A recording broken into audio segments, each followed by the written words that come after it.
안녕하세요. 리디아 선교사입니다. 조촐한 선교사의 원고를 제가 낭독하겠습니다. 저희 부부는 뉴질랜드에서 엘리야의 소리 방송을 하고 있습니다. 오늘 엘리야의 소리 106회 방송 주제는 하나님은 이스라엘을 버리셨는가 47번째, 우리의 책임 첫 번째입니다. 하나님께서 당신의 백성에게 맡긴 강력한 영적 무기 중의 하나는 하나님의 말씀을 선포하는 것입니다. 선포된 하나님의 말씀은 모세의 지팡이와 같은 힘을 발휘합니다. 모세는 지팡이를 뻗어 애굽의 술객들을 물리쳤고 바로의 권세를 무력하게 만들었고 애굽의 신들을 굴복시켰고 이스라엘을 종살이에서 해방시켰습니다. 우리는 모세가 지팡이를 사용했던 것처럼 하나님의 말씀을 사용하는 법을 배워야 합니다. 담대한 믿음으로 말씀을 선포함으로써 우리는 사단이 하나님의 뜻을 대적하는 상황에서 하나님의 권위를 행사할 수 있습니다.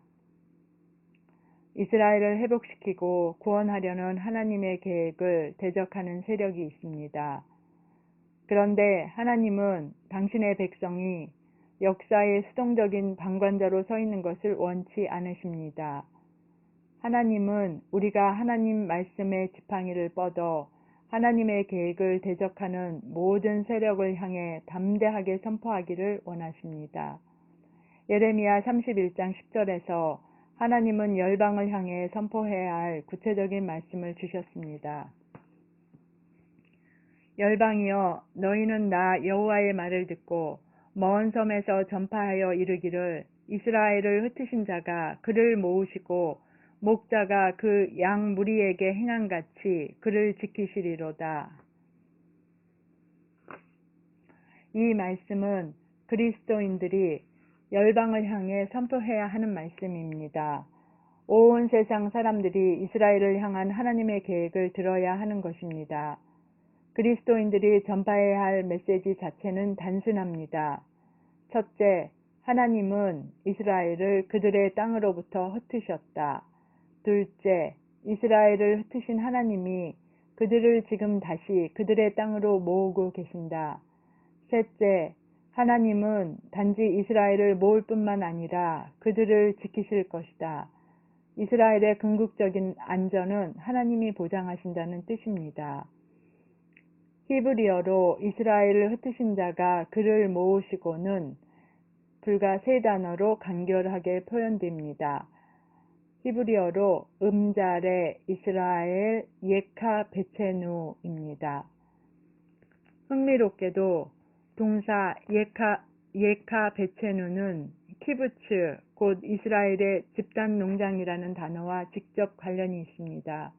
그리하여 이것은 마치 하나님이 내가 그들을 돌아오게 할 때 키부츠에 모을 것이다 라고 말씀하신 것처럼 들립니다.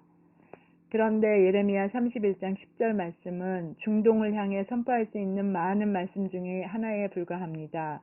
이 외에도 그리스도인들이 선포할 수 있는 말씀 세 가지가 있습니다. 무릇 시온을 미워하는 자들은 수치를 당하여 물러갈지어다. 저희는 지붕의 풀과 같을지어다. 그것은 자라기 전에 마르는 것이라. 시편 129편 5절에서 6절 말씀입니다. 시온을 미워하는 자들은 현재 이스라엘을 대적하는 여러 세력들을 포괄적으로 묘사하는 말씀입니다. 악인의 규가 의인의 땅에 권세를 부리지 못하리니 시편 125편 3절 말씀입니다. 여기서 악인의 규는 이슬람 세력을 뜻합니다. 온 땅은 여호와를 두려워하며 세상의 모든 거민은 그를 경외할지어다.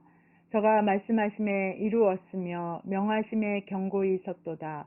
여호와께서 열방의 도모를 패하시며 민족들의 사상을 무욕해 하시도다. 여호와의 도모는 영영이 서고 그 심사는 대대에 이르리로다. 여호와로 자기 하나님을 삼은 나라 곧 하나님의 기업으로 빼신 바 된 백성은 복이 있도다. 시편 33편 8절에서 12절 말씀입니다.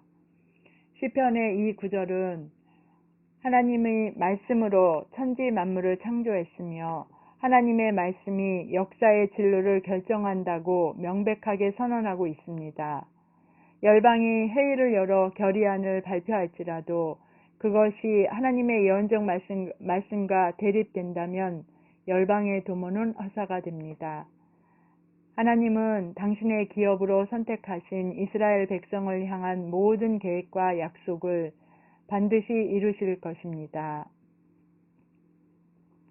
엘리야의 소리 방송 시청자 여러분, 엘리야의 소리 방송 107회 주제는 하나님은 이스라엘을 버리셨는가 48번째, 우리의 책임 2번째입니다.